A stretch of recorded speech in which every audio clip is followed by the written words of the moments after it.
Olá, pessoal! Tudo bem com vocês? Espero que sim! Aqui quem fala é a professora Cristiane, professora de Biologia da Escola Brasil, e na aula de hoje vamos falar sobre ácidos nucleicos, ou seja, vamos falar de DNA e RNA. Como eu já mencionei, há dois tipos principais de ácidos nucleicos, o DNA e o RNA. DNA é uma sigla escrita em inglês que significa ácido desoxirribonucleico, que em português ficaria ADN. Já o RNA também é uma sigla escrita em inglês que significa ácido ribonucleico, que em português ficaria ARN. Toda célula possui ácido nucleico. Assim, se você pegar uma célula da sua pele, da sua língua, do seu cérebro, do seu fígado ou de qualquer parte do seu corpo, você sempre encontrará DNA e RNA nessas células, com uma única exceção: as hemácias, mais popularmente conhecidas como glóbulos vermelhos, já que elas não possuem núcleo nem mitocôndrias. Nos organismos eucariontes, como nós, seres humanos, o DNA pode ser encontrado no interior do núcleo das células, associado a proteínas histonas, formando os cromossomos, ou nas mitocôndrias.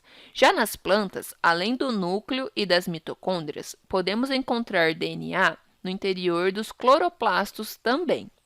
Já o RNA pode ser encontrado em todos esses lugares e no citoplasma, ou seja, do lado de fora do núcleo das células. Os ácidos nucleicos são macromoléculas formadas por polímeros de nucleotídeos, ou seja, são grandes moléculas formadas por muitos nucleotídeos ligados uns aos outros. Mas o que é um nucleotídeo? Nucleotídeo é um tipo de molécula formado pela união de três moléculas menores, um fosfato, uma pentose e uma base nitrogenada, a qual pode ser do tipo guanina, citosina, timina, adenina ou uracila. Abreviamos essas bases com as letras G, C, T, A e U, respectivamente.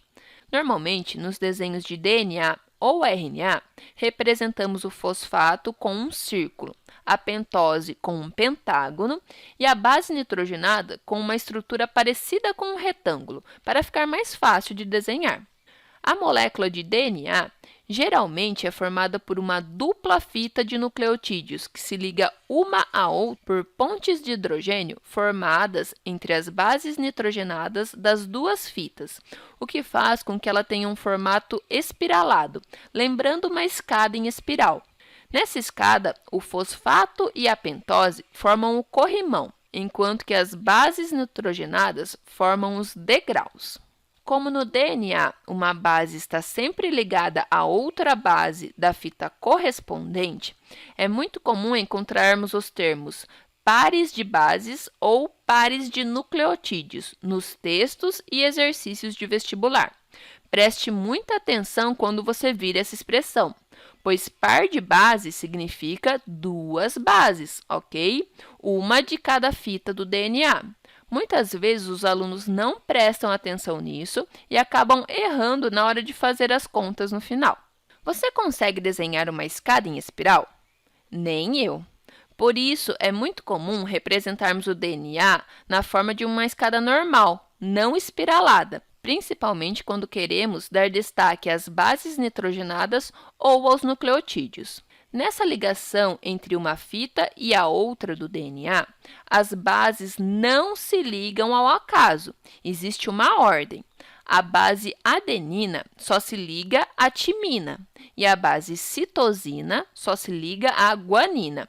Ou seja, se eu sei que em uma das fitas do DNA há 30 adeninas, 20 guaninas, 15 citosinas e 25 timinas, eu sei com certeza que na fita correspondente há 30 timinas, 20 citosinas, 15 guaninas e 25 adeninas, já que a adenina só se liga à timina e a citosina só se liga à guanina. Ou seja, a quantidade de adenina sempre vai ser a mesma de timina e a quantidade de citosina sempre vai ser a mesma de guanina, ok? Já o RNA geralmente é um ácido nucleico de fita simples, ou seja, ele possui uma única cadeia longa de nucleotídeos. Além disso, o RNA não possui a base timina, a qual é substituída pela base uracila. Outro detalhe que costuma cair em provas de vestibular é que as bases maiores, adenina e guanina, são chamadas de purinas. Já as bases menores, como citosina, timina e uracila, são chamadas de pirimidina. Então, uma purina sempre vai se ligar a uma pirimidina, ok? A principal função do DNA é armazenar as informações hereditárias, também conhecidas como genes ou genoma, os quais são passados de célula para célula durante a divisão celular, ou de uma geração para outra através da reprodução. Diferentes sequências de letras, isto é, diferentes sequências de bases nitrogenadas, formam diferentes genes. Só para você ter uma noção, um único gene pode ser formado por centenas ou até milhares de bases nitrogenadas. E nós, seres humanos, temos mais de 20 mil genes e mais de 3 bilhões de pares de bases nitrogenadas. Mas nem adianta se gabar, pois alguns organismos, como o peixe, Protópteros etiópicos, e a ameba, a Amoeba dúbia, possuem muito mais pares de bases do que nós. Já o RNA pode ser de 3 tipos principais: RNAR, ou seja, RNA ribossômico, que forma os ribossomos; RNA-M, que significa RNA mensageiro; e o RNA-T, que significa RNA transportador. A principal função do RNA é participar da síntese de proteínas, ou seja, da produção de proteínas. O RNA-M é um tipo de cópia dos genes presentes no DNA que vai ser utilizada de molde para produzir nossas proteínas. Essa sequência DNA-RNA proteínas é conhecida como dogma central da biologia, mas vamos falar sobre isso nas aulas futuras, ok? O importante nesta aula é entender a estrutura e diferenças entre as moléculas de DNA e RNA. Vale ressaltar também que em alguns vírus, como é o caso do HIV, o RNA é o único material genético do vírus e, por isso, também atua armazenando as informações hereditárias. Tendo visto isso, vamos resolver alguns exercícios. Olha esse primeiro exercício. A figura ao lado ilustra as moléculas que formam o nucleotídeo. O nome das moléculas 1, 2 e 3 é, respectivamente... Lembram-se do nome dessas 3 estruturas? Eu disse lá no começo do vídeo. O número 1 é o fosfato, o número 2 é a pentose e o número 3 é a base nitrogenada, que pode ser do tipo A, C, T, G ou U, certo? Uma coisa importante de mencionar, e que também costuma cair nas provas de vestibular, é que a pentose do DNA é a desoxirribose. Já a pentose do RNA é a ribose. Por isso, um começa com a letra D de dado e o outro começa com a letra R de rato. Olha esse segundo exercício. O DNA é formado por 2 fitas de nucleotídeos ligadas entre si por pontes de hidrogênio, onde a base nitrogenada citosina se liga com a guanina e a adenina se liga com a timina. Assim, tendo como molde uma das fitas do DNA, informe quais serão as bases nitrogenadas da fita complementar. Bom, pessoal, eu sei que o A se liga com o T e o C se liga com o G e vice-versa, certo?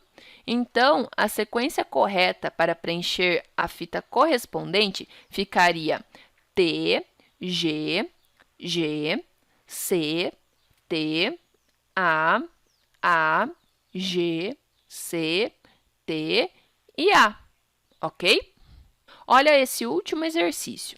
No DNA de uma bactéria Clostridium botulinum, há 200.000 bases nitrogenadas, 100.000 em cada fita. No total, há 25% de adenina e 25% de citosina.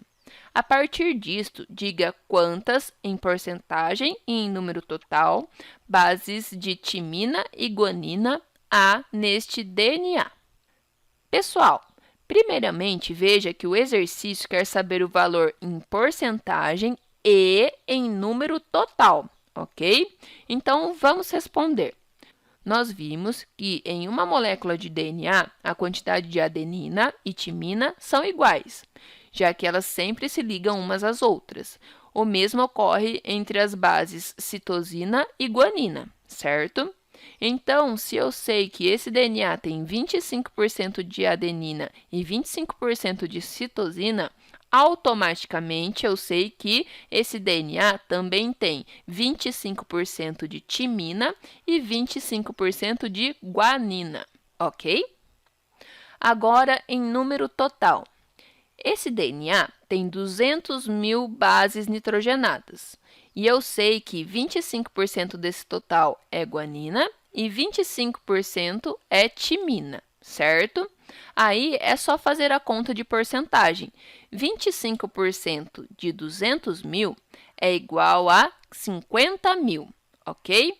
Ou seja, nesse DNA, há 50.000 bases timina e 50.000 bases guanina, ok? Bom, pessoal, por hoje é só.